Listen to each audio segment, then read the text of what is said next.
আর আল্লাহও চায় আপনি আপনারা ছোট করেন। আল্লাহ এটা দেখতে বড্ড ভালো লাগে যে আমার বান্দা ছোট হয়ে থাকতে চায়। মান তাওয়াদা তারাফা, যে নিচে নামতেছে আল্লাহ টাইনা উঠায়, আর যে উঠতেছে আল্লাহ থাপ্পড় মেরে নিচে নামায়। কথা কন। মুসা আলাইহিস সালাম, সহিহ বুখারীর বর্ণনা, বনি ইসরাইলের লোকদের মাঝে ওয়াজ করতেছিলেন, এরকম নসিহত করছিলেন। তো একজন দাঁড়িয়ে বলল, ইয়া নবী আল্লাহ মুসা, মান আ'লামুন নাস ফিল আরদ। হে মুসা নবী, জানতে বড় মনে চায় বর্তমান পৃথিবীর সবচেয়ে বড় জ্ঞানী কে? মুসা আলাইহিস সালাম কয় আমি। মুসা আলাইহিস সালাম কি বললেন? আনা। আসলে কথাটা ঠিক।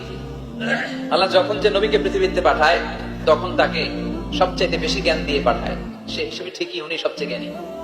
কিন্তু উনি এইভাবে নিজেকে সবচেয়ে বড় জ্ঞানী বলে দিবে, এটা আল্লাহর পছন্দ হয় না। আল্লাহ চেয়েছিলেন মুসা আলাইহিস সালাম যেন বলে আল্লাহু আ'লাম, আল্লাহই জ্ঞানী।